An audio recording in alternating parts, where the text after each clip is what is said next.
Local productions on QTV are made possible with support from viewers like you. Thank you.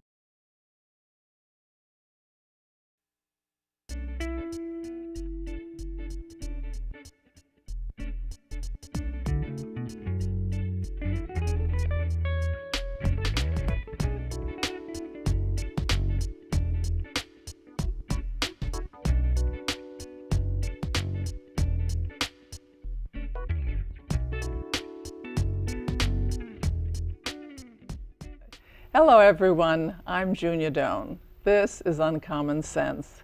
Thank you for joining us today. My guest today is Sara Jacobs Carter. She is a therapist for the Midland and Gladwin County Council on Domestic Violence and Sexual Assault.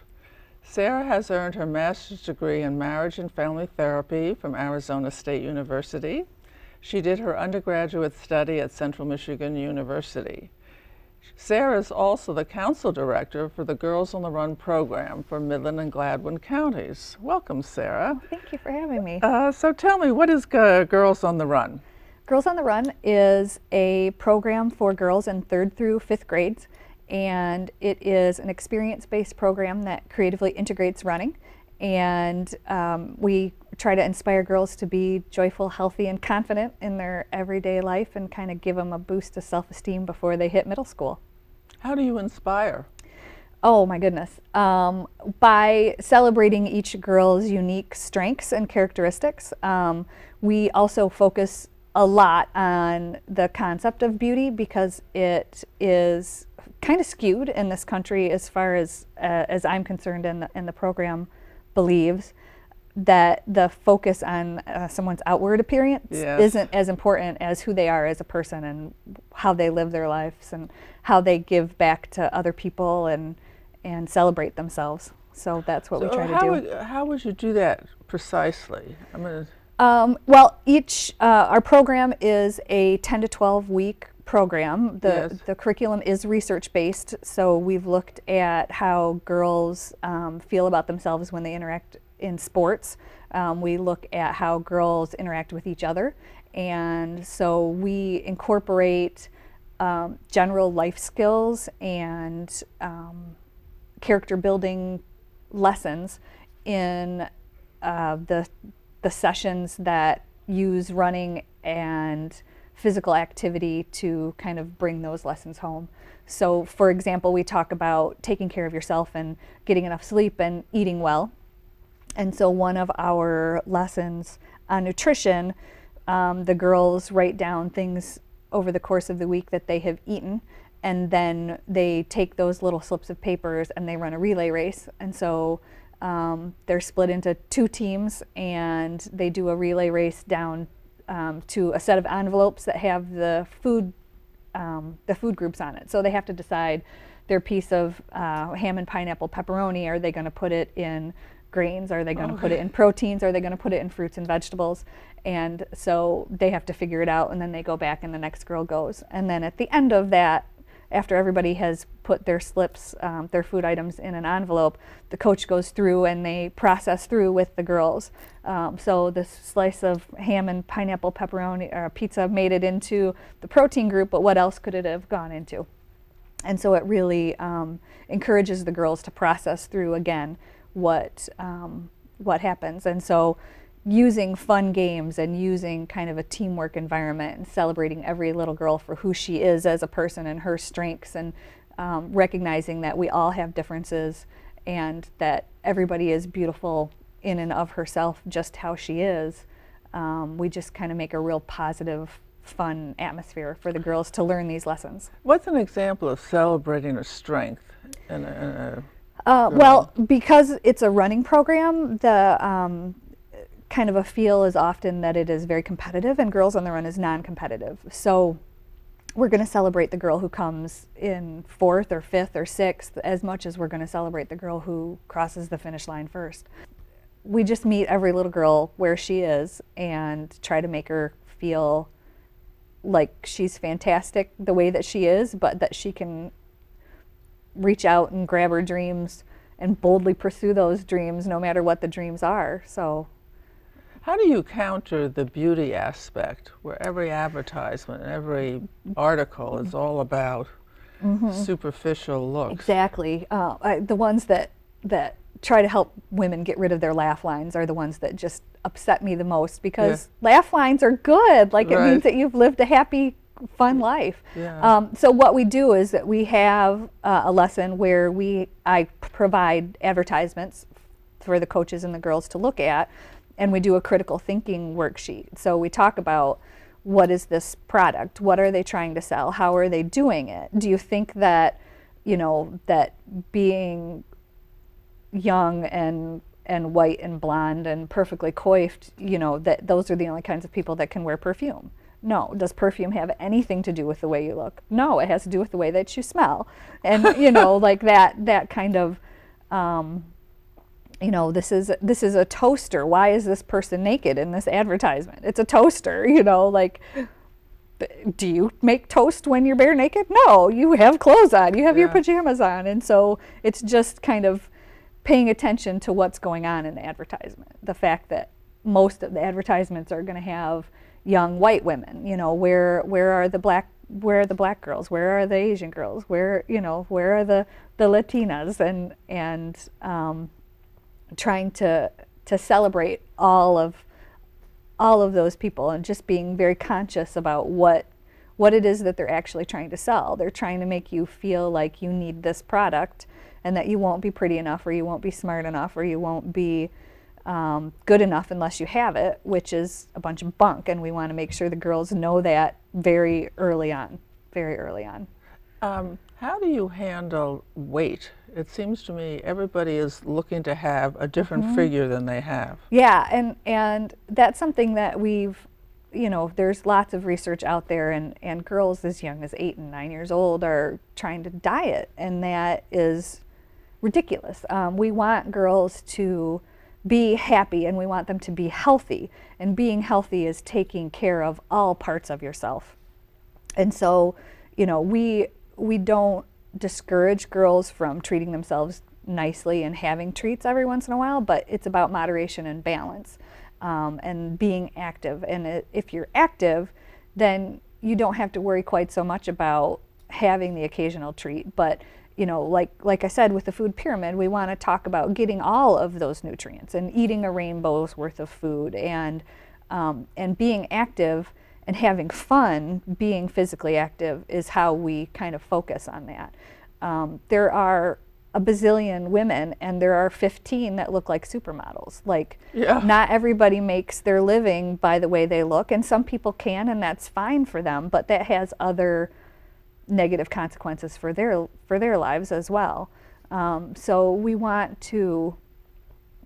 girls to know that being pretty is from the sparkle in their eyes and the energy and the fact that they're feeling good about themselves. That's what makes them beautiful and worth celebrating. Every one of them. That's good. Yeah. Now, how do you get into the program? Well, excuse me. In Midland and Gladwin County, we operate teams based at the elementary school, and so every girl in third through fifth grade is offered the opportunity to join the program. And in a lot of schools, we have more than one team. Each team has up to 15 girls, and depending on the school, we either offer a first come first serve basis, or some schools keep a wait list, because we do have waiting lists at just about every school, just about every season. And they just kind of sign up, and we offer scholarships, so we don't want financial problems to ever be a reason why girls can't participate, because it's very often the girls who come from families with limited financial resources benefit most from the program. I mean, it's designed for every girl, but the kids who are at risk get quite a bit out of the program. How long have we had this program here? We have just finished our fifth year in the spring, so we're starting in our 6th year. Yeah, we're really excited. We started out at 3 schools with about 45 girls, and last season we had 22 teams and nearly 300 participate. So over the years we've grown by leaps and bounds. I bet you know the girls going forward and can really see changes as they grow yeah, up the coaches or grow and older. parents, absolutely. The coaches and parents talk about how much they have seen their daughters change and blossom, is a word used pretty often. I'm a couple of people removed from getting to interact with the girls. Yeah. I do get to serve as a substitute coach on occasion, which I love. But yeah, the coaches talk about not only does it change the lives of the girls that they can see and observe, but it also changes the coaches.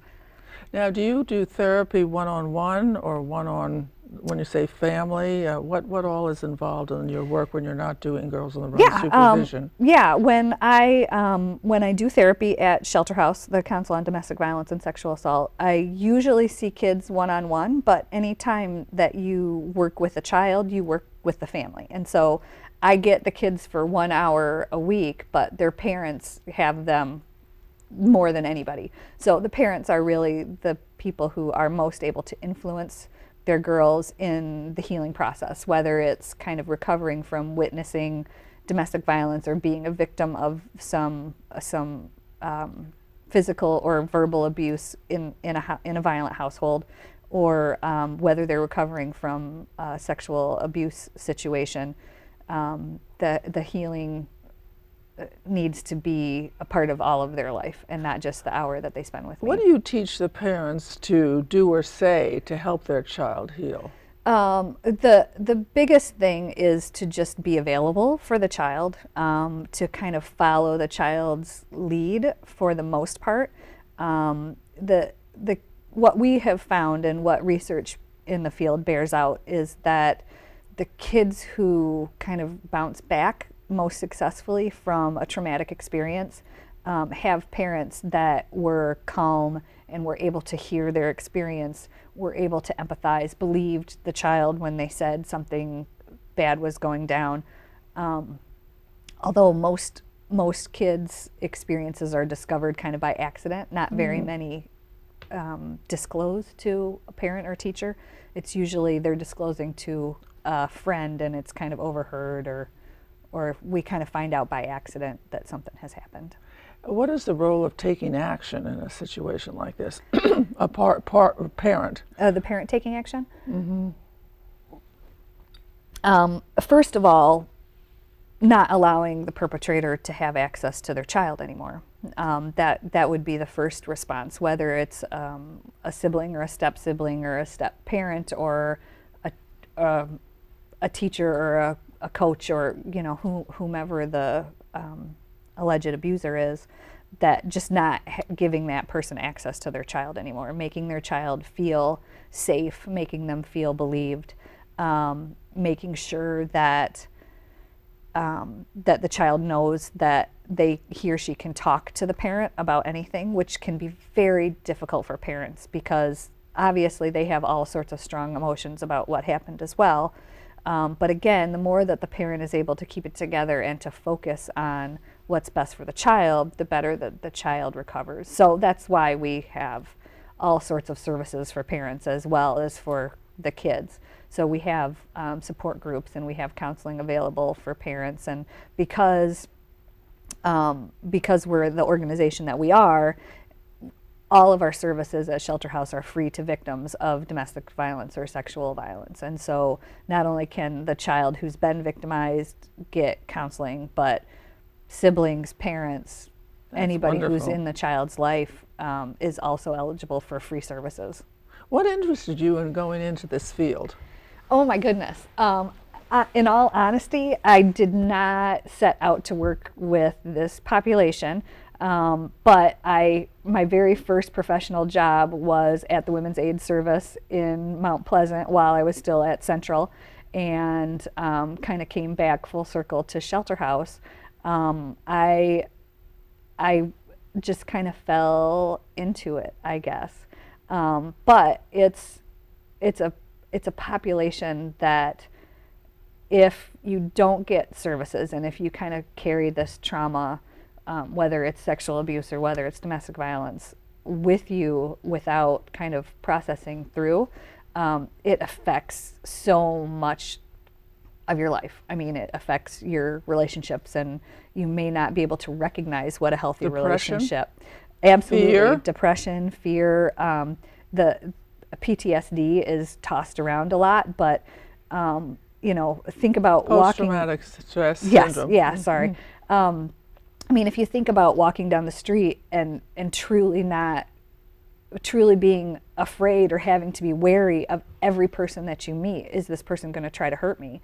That's a real fundamental, like, physical response that people are having. They're stuck in that kind of survivor, fight or flight body. Yeah, how do state. you deal with someone who gets into that, for good reason, into that anxiety state?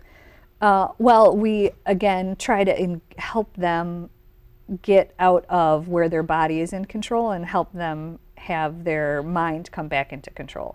And so you help people use their big brains to calm themselves down. Okay, this is not a situation in which my life is being threatened.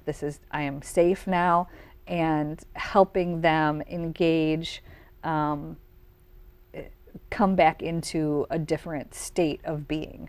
Because when they're in that high anxiety, I mean, it really is, their body is saying, I'm taking over because we need to survive this. And it might make you act strange, and you're going to have to deal with that later, but right now I'm worried about staying alive. And so it can make for some really awkward and scary times for the kid and for the parents. Can children who have had such horrific things happen actually heal? Oh, absolutely. Absolutely, yes. It's kind of odd to say about kids, but we want them to grow up and have wonderful, happy, healthy sex lives. And they can. They can have happy relationships. They can enjoy that part of a relationship. And that's kind of the goal, is that we want them to recognize when something feels right, when it feels wrong, how to communicate with a partner or with someone else about what they want or what they don't want. I mean, that's kind of the end goal. We don't want this experience to interrupt what should be a real joy in their life. And rebuild trust. Oh, absolutely. Absolutely. And confidence in yourself that you can handle things. Absolutely. Yeah, we see some amazing demonstrations of resilience. I mean, we see people at kind of the worst times in their life at shelter house. People are living with us in a state of crisis. They have literally just gone through the worst thing that has ever happened to them. And so helping them kind of come back to everyday humdrum life is important, and we do that kind of at that person's pace as much as we can. Does what do they call them? Self-help groups help at all?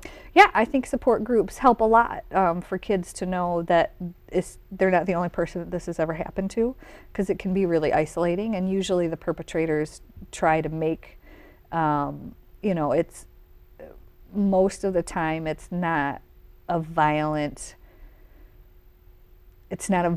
scary situation. I mean, a lot of perpetrators are very, like you said earlier, kind of seductive, and they make someone feel special. And so when you realize that you have been victimized, it can be a big betrayal, and it can really shake the foundation of who you are as a person and how you interact with other people. And so having the opportunity to see how it has affected other people and what they have done to kind of start their healing process is really, really vital for both kids and adults, I think.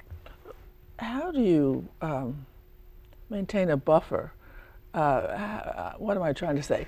The empathy, when I start hearing these, I immediately I'm empathetic, not sympathetic, empathetic. Right, yeah, and it's... If you do this several hours a day, several weeks, several months, several years, what do you tell yourself? Yeah, well, it's definitely something that, as an agency, Shelter House is very good about taking care of its people. I mean, we are supports for each other.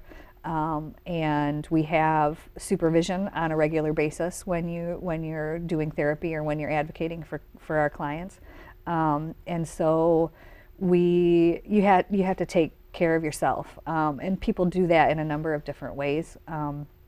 Like we teach our people coping skills, and the more stress relief and the more ways that you have to kind of make yourself feel better and centered. What is we a do coping those too. skill? What's an example of a coping skill? So you're in an uncomfortable situation, and so you take deep breaths and you focus on the fact that, okay, I don't really want to be here interacting with this person, but it's part of my job, and it will be over in 15 minutes, and I can survive anything for 15 minutes. And so there's some positive self-talk.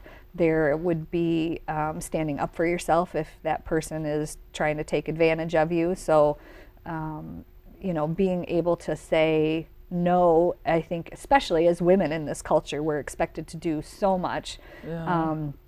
Be the primary caregiver for our children, but also contribute financially, and whether that's a choice or whether that's a must for someone's family, it just can leave people feeling frazzled. And so, having someone say, hey, can you bring a casserole to the funeral on Sunday? If you can do it, that's great, but you need to be able to say no as well if that's going to add stress to your life. So I'm really sorry I can't do it this week, but call me next time something comes up, and hopefully I can do it then. And so just being able to kind of set those boundaries and take care of yourself as much as you take care of other people is important. I find for myself, meditation Absolutely. and prayer is just, makes the day smooth. Absolutely, yeah. And everything from hot baths, working out, is being physically active is huge in that it releases endorphins and it helps you get kind of all of that stress as we, kind of tense up over the day. Yeah. And that, working out is a huge stress relief. And so, whether it's meditation, whether it's working out, whether it's a hot bath, whether it's, getting together with other people to kind of emote about what the day has taken from you. The other thing I personally do is they say, remember the old line, emphasize the positive, see the positive. Absolutely. When I had lymphoma and I was having some side effects, I was laying down in my bedroom, which was red, a red I had picked, and I looked at the color and I said, that is such a beautiful color. Well, I was having the side effects, and instantly I learned, in the moment, in the second, you can have a whole range of experiences. Oh, yeah. It's simply what you pay attention to. Absolutely. There's a lot to be said for that. Yeah. How did your parents raise you? What kind of values did they teach you? Oh my gosh, my parents are fantastic. I truly could not have had a nicer childhood. I've got 3 younger sisters, and so it was just a state of happy chaos at my house all the time. My husband is an only child, and kind of getting him used to family life at the Jacobs household was a fun experience. But they just always made sure that we knew that we were the most important people in the world to them, and that's the way that I want to parent, and that's the way I try to parent, and that, I think, gave us the confidence to try new things and make mistakes, because when we made mistakes, they helped us kind of figure out what it was that didn't go right and what we could do better next time, and how to get along with each other. And what do they teach you about that? Oh, getting along with each other? Yeah. Oh my goodness. Gosh, I think anytime you have more than one kid, you have to figure out how to help them work together. So being fair and taking turns. We did a lot of, I would cut the candy bar into pieces, and so someone else got to choose which part they wanted. So, you didn't get to cut this much for them and that much for you because they got to pick first. So, it encouraged you to be as even as possible. What do they say about hurting each other's feelings when someone said something? It was our value that we did not try to hurt somebody on purpose. Right. You're going to hurt someone's feelings accidentally just in the course of life. You can never be safe enough, and you don't know what somebody else's experience is to know how they're going to take something that you mean to be nice. They might take it wrongly. And so just being able to say, I'm sorry, I didn't mean for you to feel that way, is important. Not hurting someone on purpose is a huge value. Thank you, Sarah, so much. So, what have we learned? Watch your brain, because your brain tells you everything about life, your body, your goals, your criticism, everything. Set your intention, be kind, understand it's the long haul, work with compassion, try to help the other person, be good to yourself, decompress in whatever ways, baths you heard about, always important, and live a big life. This is a big life, doing good. So as I say every session, please go out and do something kind for someone you know and someone you don't know, today, tomorrow, and going forward in the week. And I really look forward to your telling me you have a good week if you run into me around town. And also, I'm hoping that you will tune in next time and hear another wonderful guest share their life with me and with you. Thank you again. See you then. Bye-bye. Thank you so much. To contact Junia, send her an email at info@juniadone.com. For more information, program schedules, and news about future guests, go to www.juniadone.com.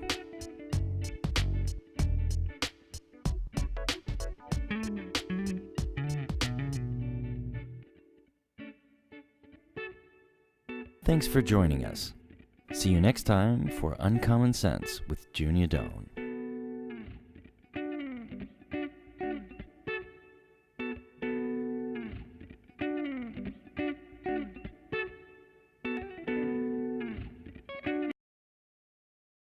Local productions on QTV are made possible with support from viewers like you. Thank you.